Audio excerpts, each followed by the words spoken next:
우리 본문 말씀 고린도전서 3장 16절의 말씀입니다. 우리 성경 말씀을 읽다 보면 3장 16절에 귀한 말씀들이 나타나는 것을 우리들 보게 됩니다. 우리가 가장 잘 아는 3장 16절 말씀이 있죠. 요한복음 3장 16절 하나님이 세상을 이처럼 사랑하사 독생자를 주셨으니 이는 그를 믿는 자마다 멸망하지 않고 영생을 얻게 하려 하심이니라. 또 3장 16절에 또 귀한 말씀이 디모데후서에서 나타납니다. 모든 성경은 하나님의 감동으로 된 것으로 교훈과 책망과 의로 교육하기에 유익하니 이렇게 기록하고 있습니다. 또한 우리가 알고 있는 요한계시록에서도 또 3장 16절에 또 귀한 말씀이 있는데 라오디아게 교회를 향하여서 하나님의 그 심판의 말씀이 또한 선포되는 것을 보게 되는데요. 내가 이같이 미지근하여 뜨겁지도 아니하고 차지도 아니하니 내 입에서 너를 토하여 버리리라 라는 말씀이 요한계시록 3장 16절에 나타납니다. 이렇게 여러 가지 말씀들이 3장 16절에 나타나는데 오늘 본문인 고린도전서 3장 16절에서도 하나님께서 사도 바울을 통하여서 고린도 교회에 또한 우리들에게 귀한 진리의 말씀을 선포하는 줄 믿습니다. 너희는 너희가 하나님의 성전인 것과 하나님의 성령이 너희 안에 계시는 것을 알지 못하느냐라는 귀한 말씀 선포합니다. 17절 말씀에 누구든지 하나님의 성전을 더럽히면 하나님이 그 사람을 멸하시리라. 하나님의 성전은 거룩하니 너희도 그러하니라 라는 말씀을 주고 있습니다. 성전은 무엇입니까? 성전은 하나님을 예배하는 장소입니다. 하나님의 임재, 하나님의 그 역사하심이 나타나는 장소입니다. 이스라엘 백성들에게는 예루살렘 성전이 그들 삶의 중심이었습니다. 다니엘은 자기의 조국이 망한 이후에도 예루살렘 성을 향하여서 그 성전을 있던 그곳을 향하여서 창문을 열고 하루에 3번씩 기도하였습니다. 그런 것처럼 이스라엘 백성들에게는 성전이 그들 삶의 가장 중심된 자리였습니다. 그러한 이유는 성전은 하나님의 영광이 머무는 곳이며 영광이 나타나는 곳이기 때문입니다. 성전의 역사를 살펴보기 원합니다. 성전의 역사를 살펴볼 때 출애굽 사건이 있습니다. 출애굽 사건을 했던 이스라엘 백성들은 광야에서 성전을 가지지 못하였습니다. 그곳에서는 성막이 있었습니다. 광야에서는 성막에서 이동식 텐트와 같은 그 장막에서 하나님을 예배하며 하나님의 임재와 하나님의 그 영광을 목도하는 역사가 광야 속에서 장막을 통하여서 나타났습니다. 그 이후 가나안 땅에 입성한 이스라엘 백성들은 다윗에 의하여서 하나님 앞에 하나님이 거할 처소를 짓기 원하였습니다. 성전을 짓기 원하였습니다. 그러나 우리가 알고 있듯이 다윗이 그 일을 감당하지 못하고 그의 아들이었던 솔로몬에 의하여서 하나님 앞에 귀한 성전이 올려진 것을 압니다. 솔로몬은 7년이라는 그 긴 시간 동안 최상의 재료들을 가지고 하나님의 거하는 처소, 하나님을 예배하는 성전, 그 성전을 올려드렸습니다. 그 성전이 오랫동안 있었지만 지금까지 서 있지는 않습니다. 우리 이스라엘이 멸망할 때 우리 주전 586년에 바벨론에 의하여서 이스라엘 땅이 점령당하고 또한 성전이 무너지고 또 그 이스라엘 성이 무너질 때 그 성전이 함께 무너져 버렸습니다. 그 이후 우리 에스라가 제2성전을 짓습니다. 또한 헤롯 왕이 또 성전을 짓습니다. 그러나 그 성전마저도 지금까지 서 있지는 않습니다. 주후 70년대에 로마의 티토스의 장군에 의하여서 예루살렘 성이 다시 함락되었을 때 그 성전마저도 제2성전도 무너져 버렸습니다. 그리고 한쪽 벽만 남았습니다. 우리가 알고 있는 통곡의 벽, 그 벽만 남아서 이스라엘 백성들에게는 성전의 모습이 없어지고 있는 상태입니다. 그러한 상황 속에서 우리 모든 역사를 살펴볼 때 성전이 가지고 있었던 이스라엘 백성들에게 주었던 중요한 핵심적인 요소가 있었는데 그것은 하나님의 임재, 하나님의 영광, 그것이 나타나는 곳이다라는 그들의 확고한 믿음이 있었습니다. 그러나 오늘 본문 말씀을 통하여서 저희가 생각해 볼 것은 하나님의 임재, 하나님의 영광은 그 어떠한 장소, 특정한 곳에만 머물 수 없다라는 사실입니다. 그러한 사실을 솔로몬이 이미 그 성전을 하나님 앞에 봉헌하면서 그가 드렸던 기도 속에서도 이미 나타났습니다. 그러나 많은 이스라엘 백성들은 그 진리를 깨닫지 못하고 어떠한 특정한 장소, 특정한 건물에 그들이 맹목적인 믿음을 가지고 살았던 것을 우리는 보게 됩니다. 솔로몬의 기도를 다시 살펴본다면 열왕기상 8장 27절 말씀 통해서 솔로몬의 기도를 살펴볼 수 있습니다. 솔로몬이 기도하기를 하나님이 참으로 땅에 거하시리이까 하늘과 하늘들의 하늘이라도 주를 용납하지 못하겠거든 하물며 내가 건축한 이 성전이오리까 라고 하나님 앞에 하나님의 그 위대하심, 그 광대하심을 찬양하고 있습니다. 하나님의 그 임재와 영광은 어떤 특정한 장소에 이렇게 갖춰질 수 없다라는 사실을 이미 솔로몬이 선포하고 기도하였습니다. 그러나 이스라엘 백성들은 그것을 잊어버리고 어떠한 특정한 장소만을 바라보고 특정한 그 건물만을 바라보면서 그것을 신뢰하며 그것을 믿고 있었던 맹목적인 믿음이 있었습니다. 우리 이스라엘 역사를 다시 한번 돌아본다면 우리 이스라엘 백성들은 통일 왕국이 있었던 시대가 있었습니다. 그리고 그 이후에 남북이 마치 한국과 같이 남유다와 북이스라엘이 나눠지는 역사가 있습니다.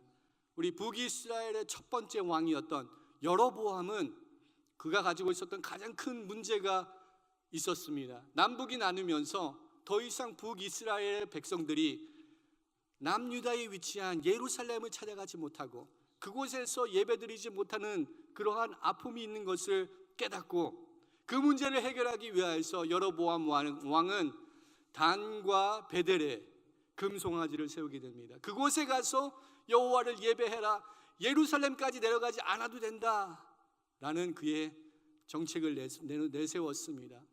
그가 착각 속에 있었습니다.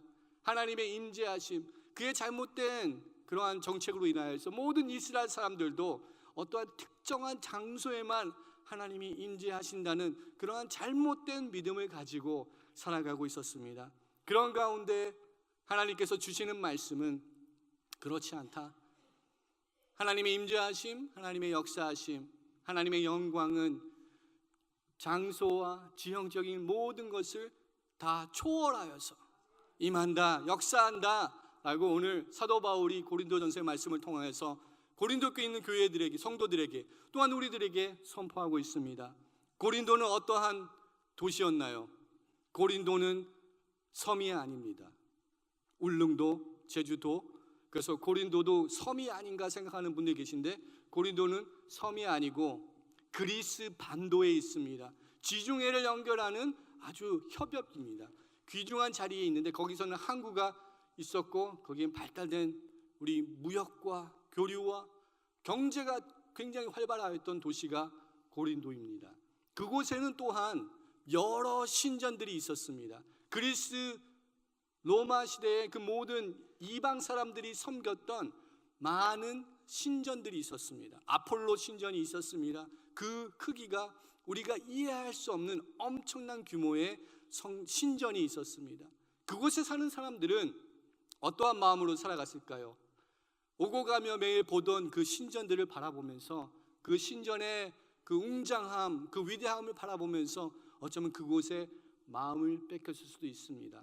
그곳에 살고 있었던 우리 모든 성도들에게 사도 바울은 성전이 무엇이고 그것이 어떠한 것인지 새로운 정의를 오늘 내리고 있습니다. 그 말씀 통하여서 세 가지 부분을 한번 살펴보기 원합니다. 첫 번째는 우리들에게 새로 주시는 정체성, 또한 고린도의 성도들에게 주시는 새로운 정체성은 너희 스스로가 하나님의 성전이라는 사실입니다. 우리 한번 서로를 바라보면서 선포하기 원합니다. 나는 하나님의 성전입니다. 이렇게 선포하기 원합니다. 아멘. 나는 하나님의 성전입니다.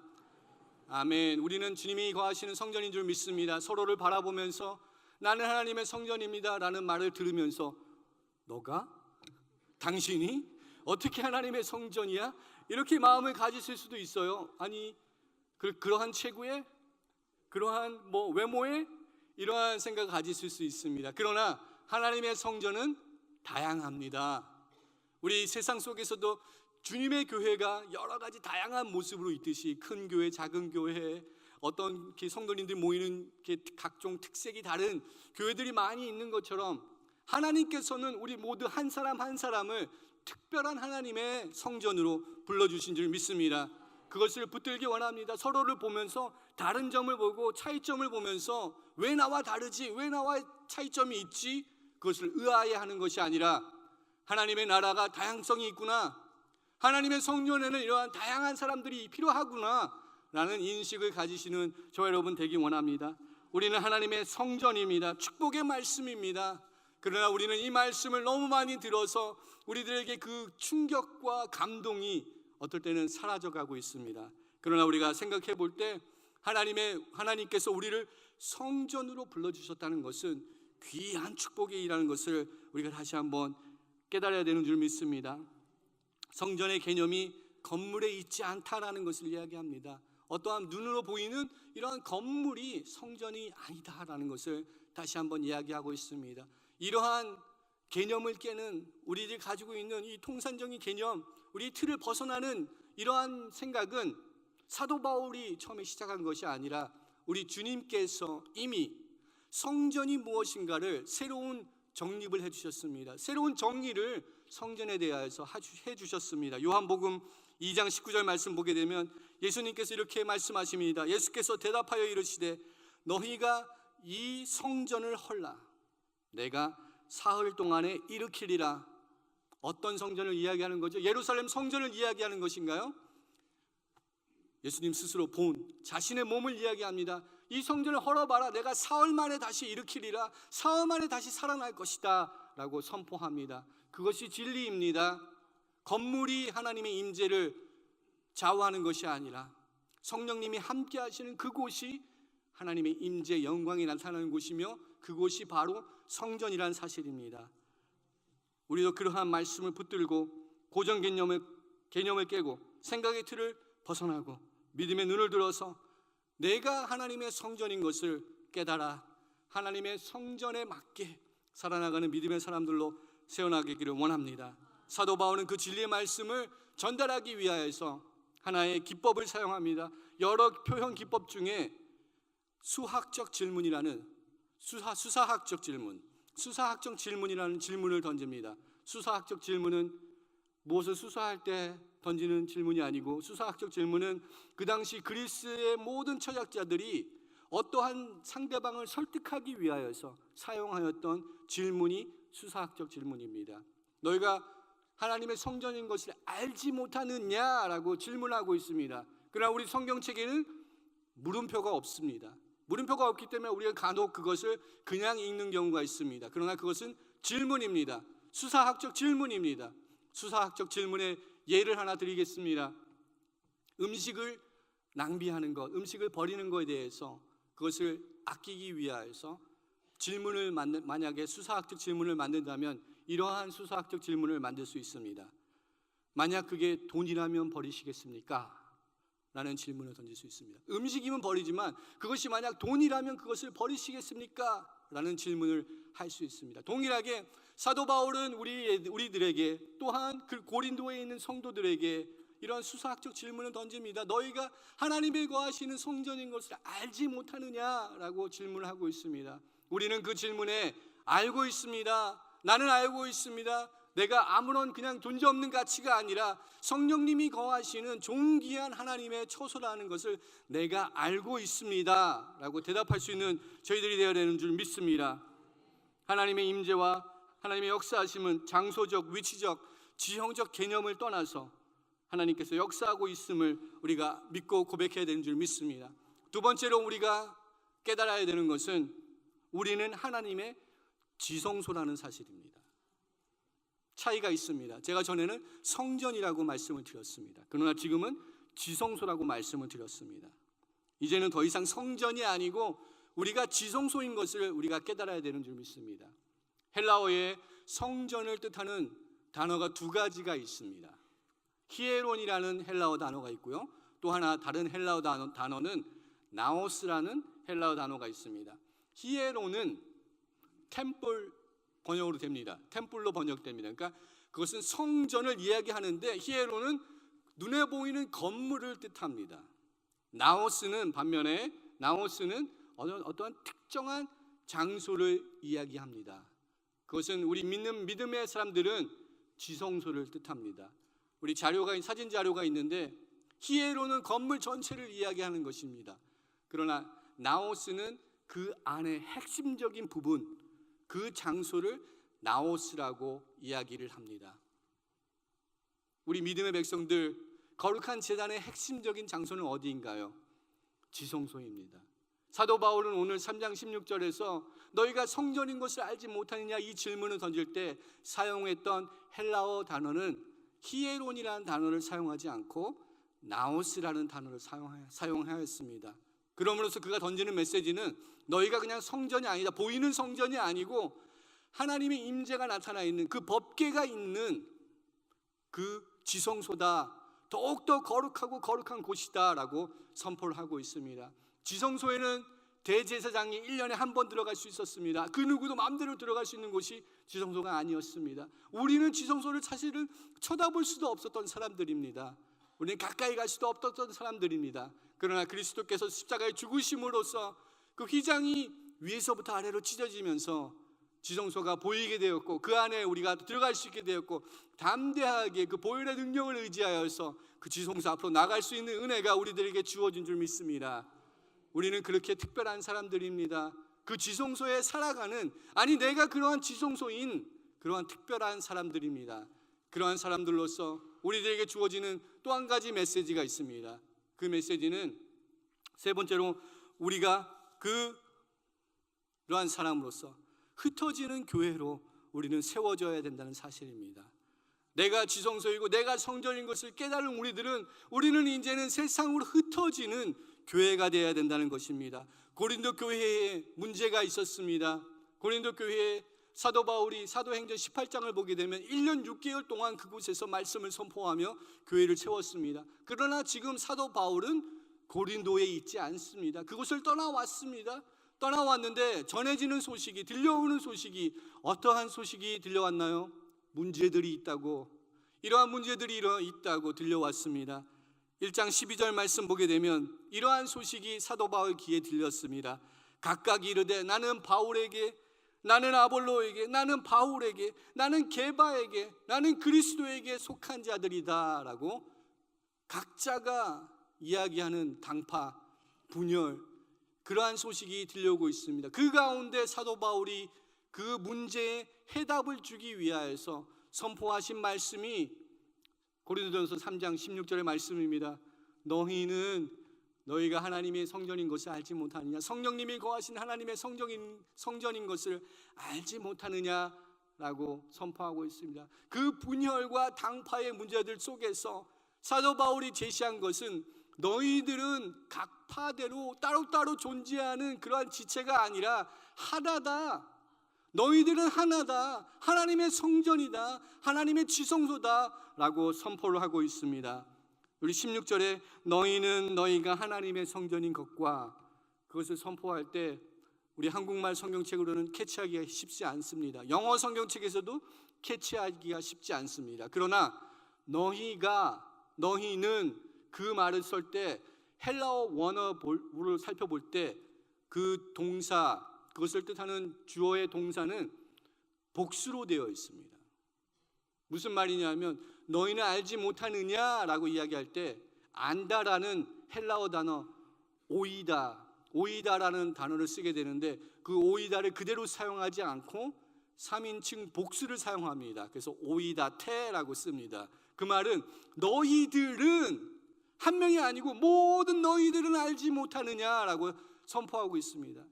우리 각 사람에게 주신 하나님의 말씀이 있지만 또한 우리 공동체에게 주시는 하나님의 말씀이 있는 줄 믿습니다. 우리가 분명히 깨달아야 되는 것은 나 혼자만에 서 있는 곳이 교회가 아니고, 나 혼자만에 서 있는 것이 하나님의 지성소가 아니고, 우리 온 믿음의 백성들이 함께 할 때 하나님의 진정한 지성소, 성전으로 세워지는 것을 우리가 깨달아야 되는 줄 믿습니다.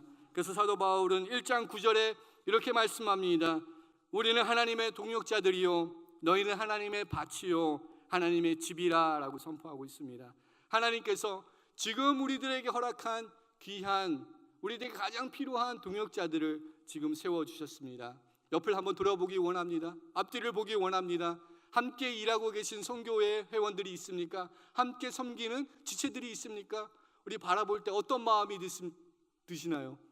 감사하는 마음이 들어야 될 줄 믿습니다.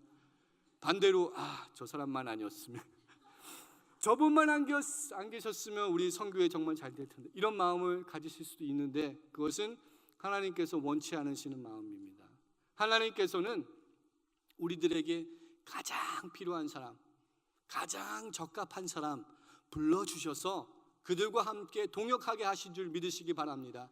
지금 내 옆에 있는 그 사람은 나에게 가장 필요한 동역자입니다. 나에게 가장 적합한 동역자입니다. 축구를 할 때 11명의 선수들이 뛰는데 그 11명의 선수들을 베스트 11이라고 합니다.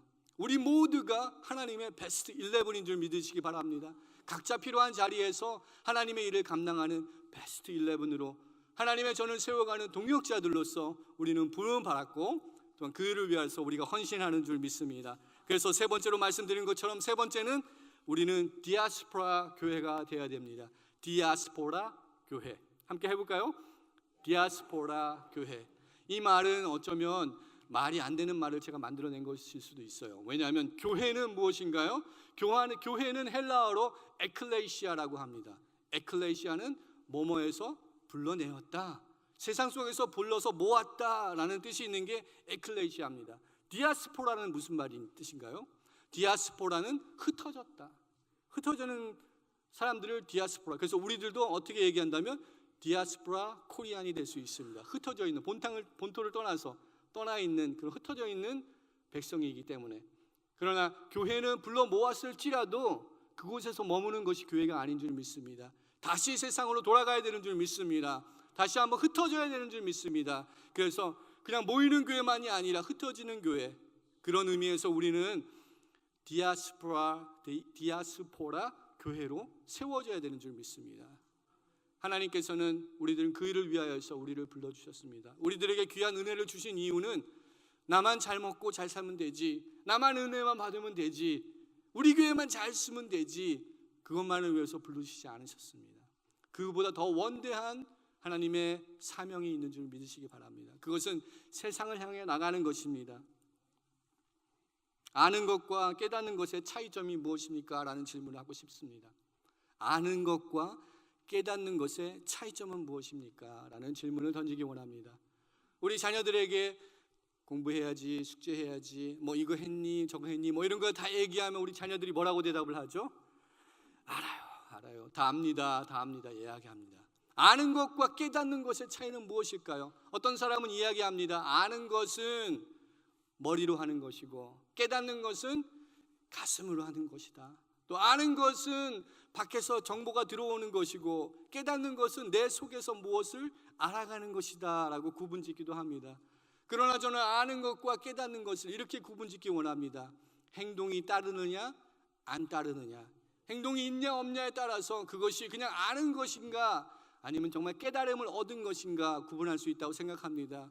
하나님께서 우리를 하나님의 성전, 하나님의 지성소로 세워주신 것을 믿으시기 바랍니다. 또한 그것을 깨닫기를 원합니다. 깨달았으면 우리는 이제는 세상으로 흩어져서 열방을 향하여서 주님을 대표하여서 그리스도를 대표하여서 하나님 나라를 대표하여서 또한 우리 교회를 대표하여서 세상의 빛과 소금의 역할을 감당하는 디아스포라 교회로서, 그러한 사람들로서 세워지는 저와 여러분 되기를 축원드립니다. 저희가 정말로 하나님의 일하시는 것을 보시기를 원하십니까? 하나님께서 살아계신 것을 보시기 원하십니까? 경험하시기를 원하십니까? 그러면 이 성전을 떠나셔야 됩니다.